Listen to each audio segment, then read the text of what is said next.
You've probably noticed this situation before. You go to give a big exam and everyone is out there panicking, going through their books, flipping through notes until the bell has rung for the exam to begin. People are panicking, people are stressing, they're revising and repeating things again.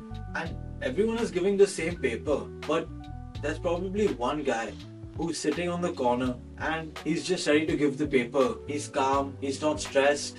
The difference isn't talent, luck, or that he's somehow magically smarter than everyone else. It's emotional control. And this matters a lot more than you think, because your ability to manage your emotions predicts almost everything you care about in your life. How well you perform at school, your health, how fast your body ages, your relationships, and your mindset when things become difficult. And this isn't just some theory of mine. There's a research paper where they tracked kids since the day they were born. They asked their parents, they asked their teachers, and they ran tests to measure how well these kids could manage their emotions. After following them for years, the results were insane. Kids who were better at emotional regulation performed better academically. They were healthier and had fewer relationship problems later in their life. Kids who struggled with it had more stress, more health issues, and performed worse in school. But here's the interesting part. Some kids actually got better at emotional regulation over time, and some kids got worse. So this isn't something you're just born with. You can shift it and you can change it. And in this video, I'm gonna give you exactly that. I'm gonna give you emotional shifters and practical tools which you can start using right now to change how you feel, how you think, and how you perform. This is not some good vibes only advice. These are real and actionable tools for people who genuinely want to change. Number one, and this is the easiest place you can start, sensory shifters. Now, we all know we have 5 senses: touch, smell, hearing,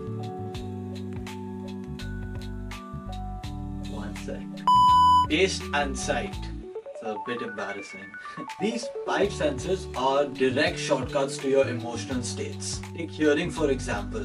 Music is actually an emotional tool. Let me ask you something. Why do you like listening to music? Well, 99% of people are going to say it's because it makes them feel a certain way. It sounds nice and it makes them feel good. Only problem is we usually use this in reverse. When we're sad, we listen to sad songs, and when we're happy, we listen to happy songs. So if you're sad and your goal is actually to reflect on something and reframe it productively, then that's fine. But if you're sad and in the moment you're not trying to be sad and you want to feel happy and uplifted, don't listen to sad music. Play something more positive. It will push you in the direction you want. Next, we have touch. Give someone a fist bump or give someone a hug. Physical contact actually signals safety to your body. It tells your nervous system that you're not alone and someone else is on your team as well. And if you have a partner, this matters even more. Next, smell. No matter how good you're feeling in your life, if there's something really stinky, it's bound to make you feel disgusted. That is a body's automatic response to smell. You can't smell something disgusting and think, wow, this is great, I want more of this. No, you have to be a psychopath for that. Certain candles can feel relaxing.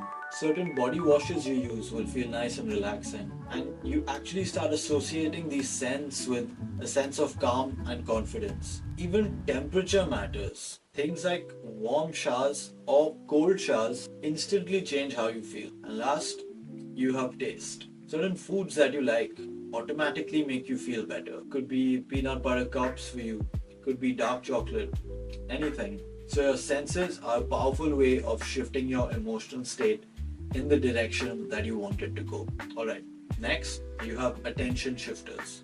You've probably heard that when you have a problem, you shouldn't avoid it forever. Avoidance and emotional suppression predict negative outcomes over the long term. But here's the nuance. Not all avoidance is bad. Going back and forth between approaching a problem and stepping away from it can be really useful. But how do you know when to approach a problem or when to step away from it? The key thing to ask yourself is approaching this problem actually helping you? Or are you just ruminating over it again and again? If you're stuck replaying things in your mind, like, oh, why did he say that to me? And oh, this guy's an idiot, he's an idiot.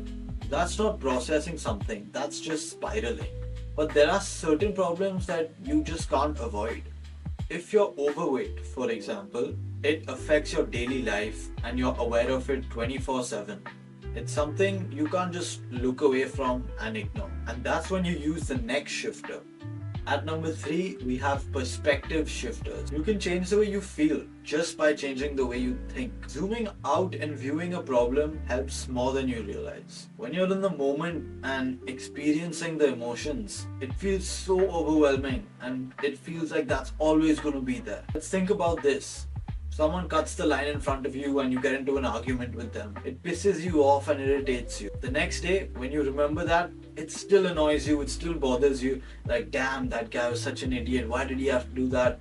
And then he said that I was wrong and I was standing in line and I was on my phone and what's wrong with him? And a week later, it's less intense, but if you think of it, it still might irritate you. But a month later, it barely matters. And 5 years later, you're not even going to remember that it happened. So sometimes when you're stuck in the moment and you're overwhelmed with emotion, just think about how you'll feel about this in 2 years or 3 years.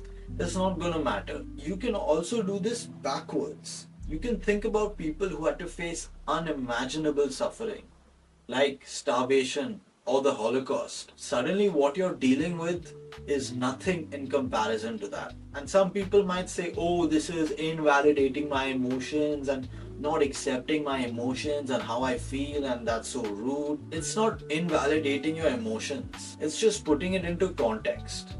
Okay, shifter number 4. Coach yourself using you.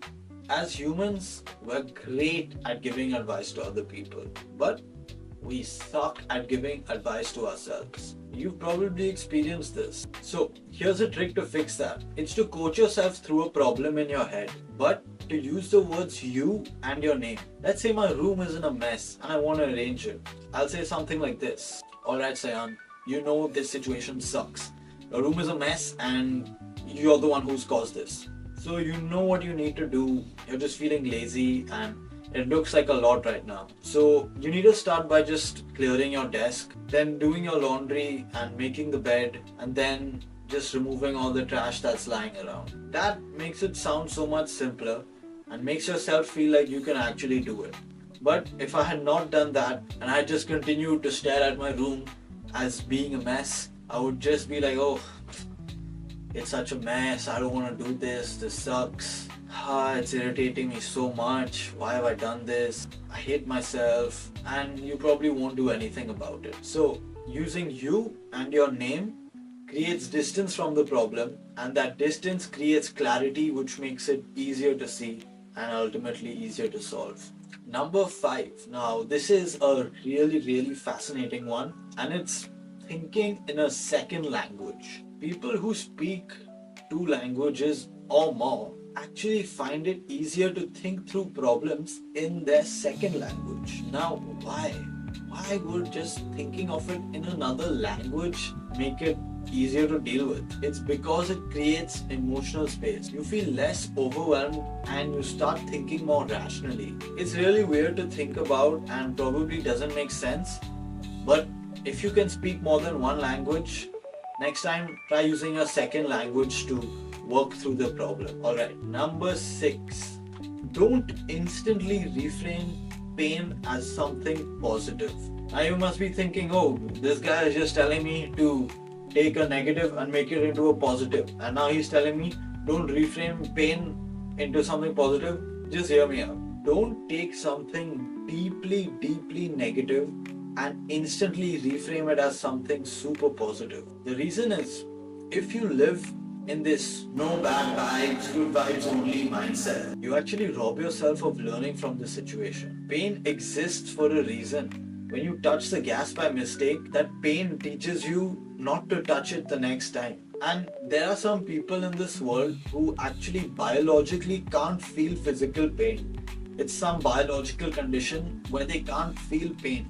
So if you hit them or try cutting their arm, they literally won't be able to feel any pain. And what happens with these people is they actually die much earlier on average, because pain is actually protecting you. They die early because when they fall and break a bone, they don't know that it's hurting them, so they'll continue to keep running, and things like this just keep worsening their health again and again. So the goal isn't to eliminate the feeling of pain, it's just not to keep your hand on the flame for too long. I'm so sorry to interrupt the video, but I'd really appreciate if you could subscribe to my channel. I have only 83 subscribers, and most of the people who watch my videos aren't subscribed. For a small channel like me, every subscriber really does count. It motivates me to work harder and just helps keep things flowing. If you're watching this video right now and you're enjoying it, that means the world to me, and I want to continue making more such videos. I really enjoy doing this, and your support genuinely means the world to me, so I'm really grateful for you.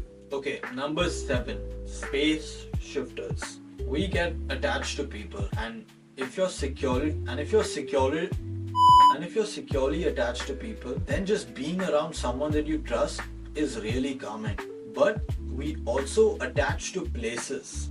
Certain spaces make you feel grounded, safe, motivated, and we don't realize this, but some places literally make you feel better instantly. For me, those places are my bedroom, my old school, my gym, the beach in the city where I grew up, and many other such places. Next time you want to change the way you feel, go to one of these places. Even if it's as simple as not doing your work in the place where you usually do it and going to one of these places and doing it, it makes a big difference. You can also design the current space you have into feeling more comforting. You can add pictures of your loved ones, your friends, and your family to make the space feel a little better.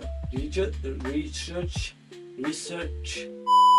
has actually shown that even a micro glance at a photo from someone you love speeds up emotional recovery. Now just think about how crazy that is. If you even just look at a picture of someone you really love, it speeds up the rate at which you can recover. There's a reason that soldiers used to carry pictures of their wife and their kids when they went to war. It's because it makes them feel a certain way, even though they are not actually with those people. And it's just as important to remove things from your space that push you in the wrong direction. If you keep a bag of your favorite chips on your desk, 99.9% of the time you're going to reach for the chips and eat it. It's much easier to avoid temptation than to resist it. So remove everything from your space that's sending you in the wrong direction. Lastly, at number 8, we have relationship shifters. Now, venting is really useful. It strengthens bonds between people. But if venting is all that you do and you leave the conversation with the same problem, nothing really changes. Best conversations actually are the ones where people let you vent and they listen to you, and after you're done, they help broaden your perspective. They actually help you work through the problem after you're done speaking about it. That's where the growth actually happens. So here's the truth. You will never be in complete control of everything that happens to you in your life. Some plans that you made will fall apart, and life will throw things at you that you don't really like and that you never asked for. It's not always going to be easy, but what you can change is how long you choose to be stuck in that emotional state. Emotional control isn't actually about just feeling good all the time and not feeling angry, sad, pain, or hurt. All these aren't bad emotions. Actually, they teach you more than just being happy ever could. There's so many lessons in the pain and in the tough things that you're going through right now. So emotional control is about feeling the emotions, understanding them, and knowing how to move forward despite everything that's going on in your life right now. And that's exactly what these 8 shifters are going to give you. It's not suppressing the emotions, it's not denying the emotions, but you can choose how you're feeling about the emotions right now. So next time you're feeling stuck or you feel overwhelmed and stressed and you can't process what's happening to you, look at these 8 shifters and see which ones you can use right now. And once you learn how to use these shifters to change your emotional state, you're not just going to feel better, you're going to think better, you're going to act better, and you're going to start building the version of you that you've always wanted to be. Over time, you'll start feeling proud of yourself and the life that you're building despite everything that life throws at you. So becoming the person you want to be starts today. Start by using these emotional shifters and you'll see the change in your life instantly.